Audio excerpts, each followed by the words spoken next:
clear instructions, clear understanding of what the goals are. So I am dubious about whether this current network structure can be kept. I very much think we found a lot of good in a superintendent structure, in a district structure. We have to find a way to do a new version of that. Tom? Did you disagree, Tom?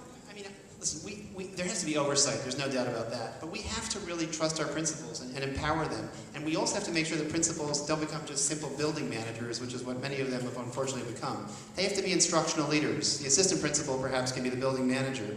But instructional leaders inspire teachers and give oversight to teachers. And that's the restructuring that has to happen. Oversight from a faceless superintendent, which, you know, again, important on some level, but it's in the school that we have to make sure that we empower principals. Adrian, if I could just clarify just something that Bill had said. I think that there is real logic to geographic structure. But I've also heard from schools that like the network they're in, and I've heard from a lot of schools and parents that don't like the network they're in. We don't want to fix what isn't broken. And if there is a network out there, say like New Visions, that's working, it's not our job to rip a school out of that and put them into somewhere else. But when we're hearing geographically from networks from neighborhoods that they want to be in a geographic, let's put that back in, but leave an option for those that want to stay in their network to stay in it if it is working. I think that's listening to parents, it's listening to teachers, and it's listening to principals, and that's critical to making our system succeed. Thank you. Want to get another? Do you want to? Okay, well, go ahead. Very quick. I understand. I obviously believe if something's working, we need to preserve it, but that's not what I'm saying. We are going to have, we've got 12 years of legacy we're going to have to figure out how to deal with here.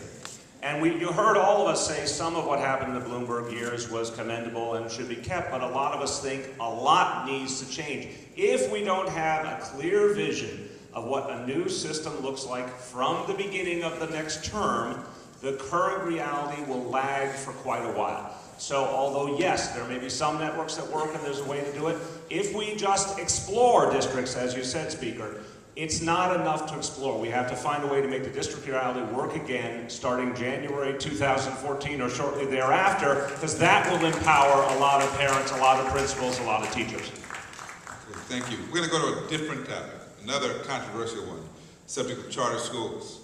And as you know, the number of charter schools in the city has grown dramatically in the Bloomberg years.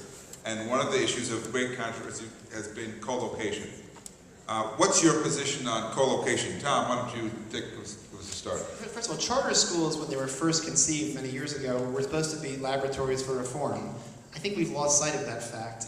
Charter schools can serve an important function. There's one that just opened in Brooklyn last year that takes kids who've dropped out of schools and it teaches them sports careers, whether it's officiating or coaching. And that's what you can do in a charter school, which you can't necessarily do in a traditional school.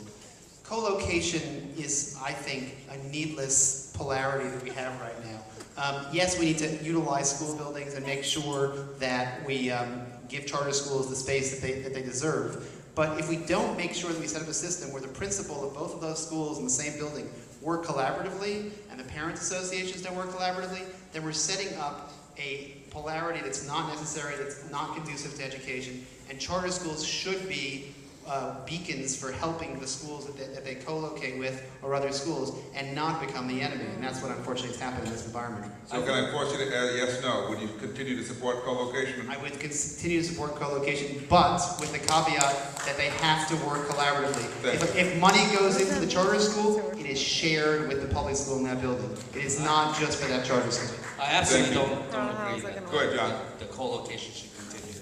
I think that, actually, I think there are two separate issues, charters and co-location. Charters, we shouldn't lump all charter schools in the same category. There are certain community-grown charter schools that I think make very much sense and work well within the community that they serve. Some of the networks of charter schools that are almost bordering on for-profit organizations, I think they have much less of a place in our system of education here in New York City. But the idea of co-locations is something that it's just painful. It's painful for the parents, the students, the teachers, the administrators, the principals, and the surrounding community. The co-location crisis has grown tensions to untenable levels in many communities where they are just detrimental to the educational learning environment that we want in our schools. You know, my son is in the 7th grade in public school, and throughout his entire years, from kindergarten through the current 7th grade that he's in, he's been in a school that's been co-located with other schools. In some cases, his school was considered the invading school. In other cases, his school was considered the defending school. Why does any school in the city of New York have to have that kind of mentality, that they're considered the invaders or the defenders? It's just not right. All right.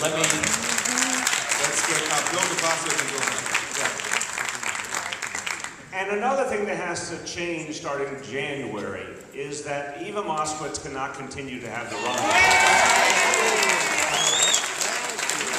And this is documented. I have worked, unfortunately in my case, I've had a lot of contact with Eva over the years, and this is documented. She was giving the orders and chancellors were bowing down and agreeing. That's not acceptable. I am someone who believes, like John Liu, there's some charters that work and there's some charters that have contributed. But we need a situation where just because someone's politically connected and has a lot of money behind them, they don't tell the public school system what to do. That doesn't work for New York City. Bill Johnson. I support charter schools. However, what we are seeing across the city of New York in co-location are, in one side of the school, it's bright, there's technology, it's airy, it's painted, it looks good.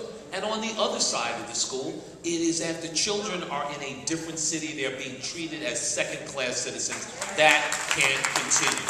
So it is important, if you're going to say we're going to co-locate a charter school in a building, it's the Department of Education's responsibility to make sure that additional resources go to the other part of the school so that there is fairness and equity for those children. We have to make sure that happens. Chris, before you answer, I just want to add that while the co-location of charter and public schools have come up, or at least traditional public schools, there are a lot of traditional public schools that are also co-located that are not playing well together and that are squabbling over the cafeteria and gym, etc. So if you could address that larger issue of sharing space in New York City. Because the truth is that most of the co-locations are district schools, not district charter schools out there in our city. Let me first start with the question of charters. I also support charter schools, and to have charter schools, you have to have co-locations. That said, you know a system isn't working when both the proponents and the opponents say it's not working. So I would continue co-locations, but we need to have a consistent, transparent process that is the same in every neighborhood, in every building, for every operator around co-locations. Now the challenge around districts can be just as hard. I saw it in my district with PS11 and the Clinton Middle School for Writers and Artists, two terrific schools that existed together fabulously for a long time. Nobody, in my opinion, at the Department of Education monitored the growth of either school, and like